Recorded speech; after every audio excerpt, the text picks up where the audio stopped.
अस्सलामुअलैकुम, welcome to health and happiness with doctor Warda Sikandar. एक नए एपिसोड के साथ, एक नए टॉपिक के साथ EFUM हेल्थ फोरम, वहाँ जहाँ रोज़ाना मिलवाते हैं हम आपको मुख्तलिफ हेल्थ एक्सपर्ट्स से और आपको घर बैठे बताते हैं मुख्तलिफ डिजीज़ के बारे में, उनके सलूशंस के बारे में। तो आज EFUM हेल्थ फोरम से ही हमारे साथ कंसल्टेंट साइकोलॉजिस्ट जो हैं वो मौजूद है, मिस आकाशा। जैसे ही विंटर्स आते हैं तो हमारे अंदर डिफरेंट फिजियोलॉजिकल चेंजेस आती हैं, उसके साथ साथ साइकोलॉजिकल चेंजेस भी बहुत ज़्यादा आती हैं। सर्दियाँ आते ही जो है वो एक सैडनेस, एक डाउन, बिल्कुल डीमोटिवेशन, ये चीज़ें बहुत ही कॉमनली देखी जाती हैं। तो इस टर्मिनोलॉजी को हम यूज़ करते हैं SAD। तो आइए जानते हैं ये SAD क्या है, किस तरह हम अपने आप को विंटर्स में जो है वो एक एनर्जी बूस्ट अपनी मेंटेन रख सकते हैं। Welcome to the show miss Akasha, how are you? Thank you so much, I am fine. आप कैसी हैं? I am perfect. सबसे पहले तो आप हमें ये बताएं, टर्मिनोलॉजी हम बहुत सुनते हैं SAD, ये SAD है क्या? SAD stand for seasonal affective disorder, यानी इसको एक डिप्रेशन की ही हम काइंड ले सकते हैं इसको, कि जो कि ख़ास तौर पे विंटर्स में होता है। यानी जब विंटर स्टार्ट हो रहे होते हैं तो ये स्टार्ट हो जाता है, और जब तक सर्दियाँ रहती हैं तो ये ख़ास तौर पे जो है ना ये डिप्रेशन होता है। बाज़ दफ़ा आपने कई लोगों के मुँह से सुना होगा कि रीज़न नहीं पता, बट एक सैड सा मूड है, एक लो एनर्जी है, और अक्सर ही मोस्टली लोगों में जो है ना ये बड़ा कॉमन होता है। तो उसकी कोई वजह नहीं होती, विदाउट एनी रीज़न, तो उसको हम सीजनल डिप्रेशन कहते हैं। उसकी मल्टीपल रीजंस हो सकती हैं, बट मोस्टली उसकी रीज़न जो होती है ना वो अननोन होती है, हमें उसका पता नहीं होता है। तो ये बेसिकली हम इसको इस तरह बेसिकली हम इसको जो है वो डिप्रेशन की ही उसमें फॉर्म में ले सकते हैं। Okay, alright. अच्छा, मतलब किस तरह हम डिफ्रेंशिएट करेंगे कि हमें सही वाला डिप्रेशन है या फिर ये जो है वो सीजनल डिप्रेशन वाली? क्या इसके कोई स्पेसिफिक सिम्टम्स होते हैं?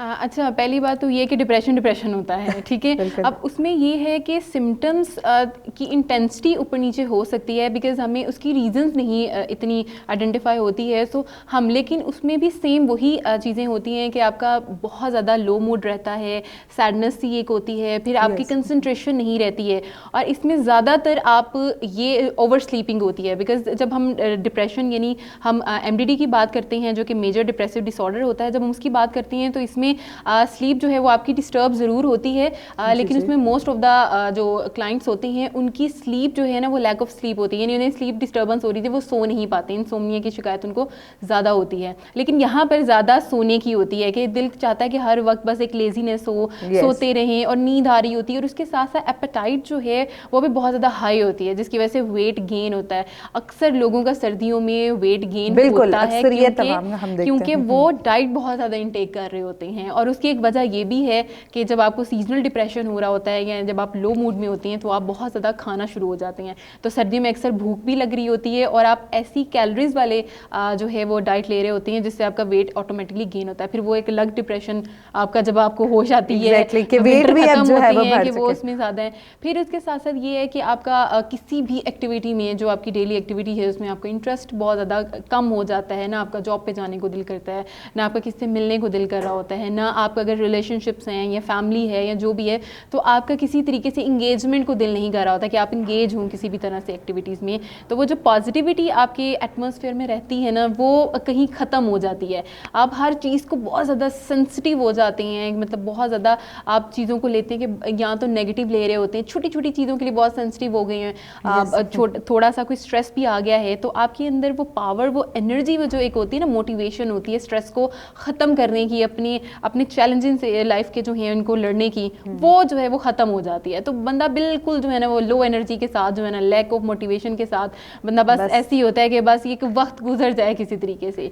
तो ये जो कैफियत होती है इसको हम सीजनल डिप्रेशन कहते हैं। इसको विंटर ब्लूज भी कहा जाता है, टर्म इसकी यूज़ की जाती है।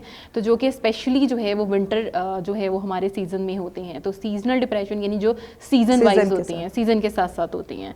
सो समर्स में भी होते हैं, बट विंटर का क्योंकि ज़्यादा है तो वो एक जो लोनली वाइब एक इस तरह की आ गई होती है ना, वो फिर उसमें जो है वो ऑटोमेटिकली हो जाता है, और फिर ये हम इसको कंसीडर। और दूसरा ये है कि हमारी विंटर में आप देखें कि जो एक एटमॉस्फेयर भी होता है वो भी इतना अजीब सा होता है। Exactly, मतलब आई थिंक सो कि ये बड़ी एक होती है, नॉर्मल सी बात होती है कि मतलब अगर आप और मैं भी अब हम देखें या हम अपने डेली लाइफ रूटीन को देखें तो 5 बजे अंधेरा हो जाना है, तो वो अंधेरा ऐसे लग रहा होता है जैसे पता नहीं क्या टाइम हो गया है, और वो हम मुझे भी फील होना शुरू हो जाता है, एनर्जी भी ऐसे लगता है जल्दी डाउन हो जाती है कि लाइक अच्छा डे तो खत्म हो गया है। सनी डे होता है ना, वो आपका एक अलग से आपको एक स्पार्क रहता है काम करने के लिए और आपके अंदर एनर्जी रहती है। सो वो डार्कनेस भी जो है वो शायद अफेक्ट करती है। तो ये मेरे ख्याल से हर दूसरे तीसरे बंदे को। मिस काशा, आपने जो सिम्टम्स हमें बता दिए ना, हमें लगता है मुझ समेत बहुत सारे लोग में, हमारी जितनी ऑडियंस दे रही है सबको ये मसाइल जो है विंटर के साथ साथ हो रहे हैं। तो आप अब हमें बताएं इसका सोल्यूशन, कोई हमें टिप्स दें कि जिनको हम एंगेज करके इस प्रॉब्लम से जो है वो बच सकें।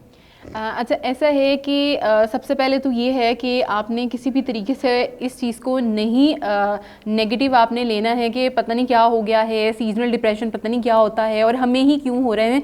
बिकॉज़ ये मोस्ट ऑफ द जो एज ग्रुप है हमारा 18 से 30 स्पेशली, इसमें ये ज़्यादा होता है, ठीक है। और मोस्ट ऑफ द जो लोग होते हैं इस जनरेशन के, उनको ये ज़्यादा और हर दूसरे तीसरे बंदे को हो रहा होता है।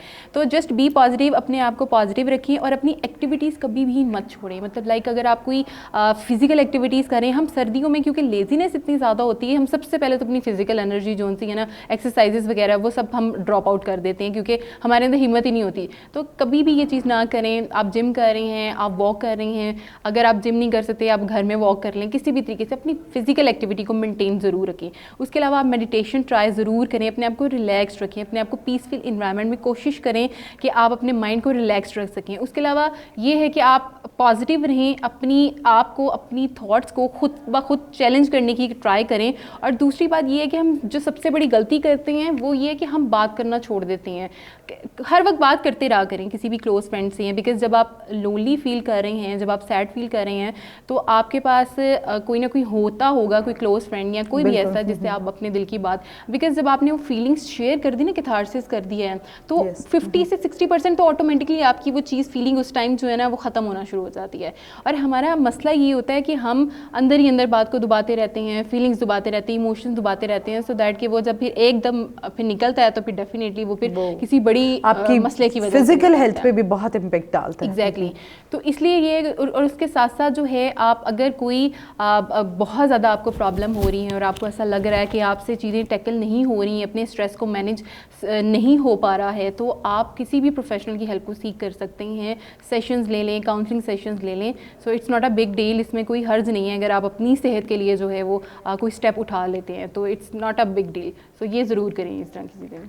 मिस आकाशा हमारे साथ मौजूद थी EFUM हेल्थ फोरम से। इन्होंने हमें बड़ी ज़बरदस्त सी टिप्स दी कि फ़िज़िकल एक्टिविटी जो है उसको हम एंगेज रखें, कैथारसिस करें। उसके साथ साथ कैथारसिस होना बहुत ज़रूरी है। जब हम डिस्कस करते हैं अपनी प्रॉब्लम्स को, तो वो साइकोलॉजिकल प्रॉब्लम्स जो है वो 80% तक जो है वो कम हो जाती हैं।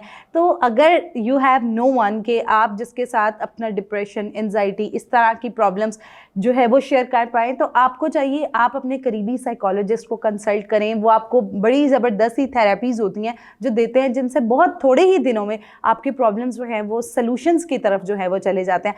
और अब आप घर बैठे हमारे EFUM हेल्थ फोरम पर मौजूद कंसल्टेंट्स को भी कंसल्ट कर सकते हैं। अगर आपको इस टॉपिक से मुताल्लिका कोई भी सवाल है तो आप कमेंट सेक्शन में पूछ सकते हैं। Don't forget to subscribe our channel. मिलते हैं एक नए एपिसोड के साथ, तब तक अपना ख्याल रखिए। अल्लाह हाफ़िज़।